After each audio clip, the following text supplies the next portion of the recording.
Hello and welcome to Question and Answer, episode number 6. Again, we're just going to be handling YouTube comments. And before we start, thanks again for any questions sent in. If you want anything answered, please send an email to speedpowerperformance@gmail.com, Cast Iron Strength Facebook, Cast Iron Strength forums, castironstrength.com, or leave a comment under this or one of the other YouTube videos. The more interaction I get, the easier this content is to create, and the more free advice you get. So it's a win-win for everybody, really. Okay, so there's two questions. One's a follow-up from Mr. 31ED. Appreciate the video, Mark. Definitely think this is respond to the last video, which was on bench press and basically my training history. Appreciate the video, Mark. Definitely think I need to sort my technique as well. Bench 135, touch and go in May. Can probably squeeze out 130 at the moment and not get past the plateau. Advice on bar path, lat involvement. These are things I struggle with. And third, pressing on a straight line or press back, etc. Let's hope I can get into 3 plates done this year. Okay, so yeah, for bar path and technique, and this is gonna be. I'm gonna try to get a place where you can see me on this camera, because it's kind of difficult to put it across without actually doing it. I'll just put my chair up here. Yeah. Okay. Back. Okay, so it's gonna be pretty hard to see this, but we'll have a go. When you're sitting on the bench, you want to start with your. If you're looking face up, you want to start knuckles up like that, with the bar kind of over your chest, and then as you come down, keep your knuckles up and just come down in what's going to feel like a straight line, but it's going to come down like that. So, and then as you press up, you kind of mimic that line up to here. So as you can see, it's not actually straight. There's a little bit of downward movement versus upward movement. If we're to draw a line from the side, so you take a video from the side and do a bar path, you'll see this. So you'll see a bit of a diagonal travel. Basically what you want to do with the bench press, you want to keep your knuckles facing up the whole time. Keep your elbows, this is so fucking weird. Keep your elbows under your arms and then bring it down your chest. To keep your knuckles up and keep your elbows under, you have 2 options. Option 1 is the flare, so from here, flare like that, come up. What that does, it puts a lot of stress in the shoulder, also puts a lot of weight in the shoulder, which is weaker than the chest. So to put it on the chest from here, you want to come down in that straight line like that, or that kind of bit of that arch down. So what that's going to mean is you won't have a straight bar path, and if you have a look at like excellent benchers from the side, you won't see a straight bar path. You'll see a kind of a bit of a diagonal line. And as far as lat involvement goes, we'll address bar path still. Press up versus press back. You want to press back slightly, but it should feel like it's coming up. You will, in effect, benching that diagonal line, so you'll come down that diagonal line, then press back up. So in effect, you will be pressing towards your face, but you don't want to press, like, exaggerate it, like think about pressing towards your face, because what that's going to do is, 1, it will make you want to pick your arse up off the bench, and 2, it kind of fires the bar too far back this way, which is weak as fuck. You just want to stay in that little diagonal groove. And the best way to practice that, I think, the best other things you could maybe do with a block of just feet up benching. So either lie down flat, have your feet up raised, and from there just like concentrate on getting a real nice bar path, boom, so it feels nice and smooth. You want, if you're sitting at a 130, then you probably want to be training between 110 and 120, 2-3 times a week, and just get in like 10 to 15 reps per session using sets of 2 to 3 reps, and just really drill that, hammer that movement. If you can get towards what you're pushing now with feet up, and keep it feeling easy. So over the next 5 weeks, if you maybe start at like 105, do 5 sets of three times a week, feet up, bench, and then just gradually bring it up slowly. So add 5 kilos a week until you're doing like five sets of three with like 120. If you're doing 5 threes, 120 feet up, and then you go back to bench, and I'll guarantee you'll blast 130 and plus. But the best thing for form and bar path is practice, practice, practice. So hope that answers your question. Okay, next one's from Scottish 8607, known to his mates as Jimbo. Mark, have you trained much with bands? Do you feel they had any use for raw lifter, and would you use them again or stick to straight weight? How would you use them now? Yeah, I think bands are very useful. I have used them quite a bit in the past. I personally wouldn't use them for bench press, just because it kind of ramming down puts a lot of stress on your AC and your rotator cuff, because it's constantly pulling down. You can't really set yourself properly with a band on, so I personally wouldn't use bands on bench press. I have done in the past, but I don't think it's been very useful. I'd certainly use chains with bench press. It's quite a useful tool. For bands on the squat, the one thing I think they're really good for is because as long as you got the bar set up so you're standing with the bands pulling directly down where the gravity's pulling down on the bar, then as soon as you're squatting with it, if you come out of line, so let's say you're squatting down and then the bar kind of pulls you forward, so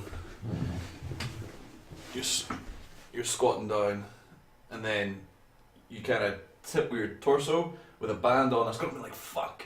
Like that's going to really ram down on you. So it makes you acutely aware of that straight bar path when you're doing squat. So I think for your form on squat, I think bands are great. Just because they'll keep your hips in under the bar and stop you either from leaning forward with your trunk or from like any sort of movement of the trunk's going to really fuck you over with bands. So any kind of wobble of the thoracic spine, if you like lose your tightness at the bottom, then all of a sudden, because you'll lose that structural integrity within your setup, or you'll lose a tightness within your setup, you'll all of a sudden feel the effects. It's going to become much harder, much quicker. So I think it's a really good tool to teach people how to brace during the squat. As far as acceleration during the squat, it does do that. Like generating speed at the bottom. So if you're someone who doesn't bounce out of a squat, say you're someone who goes down at a normal pace and then just accelerates back up without like taking a bounce at the bottom, what it can do is it can teach you to like really start to generate momentum out of the hole. So as soon as you're coming into that band, you're like carrying a bit more speed. So I think it does encourage a bit of bar speed on the concentric portion of the squat. So I think it's fairly useful for that. But where I think it's useful for is just really helps as a teaching tool for form during squat. Something I've used a lot with people in the past for fairly good effect. And then bands with deadlift, I've used it in the past. Don't think it helped much, to be honest. It's fucking hard. But I don't think I got anything out of using bands from deadlift. Again, I think it can do one of two things. It can either, again, like on the squat, could encourage the lifter to like use a better posture and hold that posture, or kind of pull back against that, or like brace against that weight, or it can just make your rounded back even worse. So you kind of pull with like a rounded back. As soon as you think about pulling fast and also pulling hard at the top into the bands, it's just going to really overemphasize that kind of round back posture that you may already have. Certainly, bands are certainly used a lot with a lot of big deadlifters. So I personally don't think they worked for me, but again, that you might find it the best thing ever for you. So certainly worth a shot. Wouldn't write them off.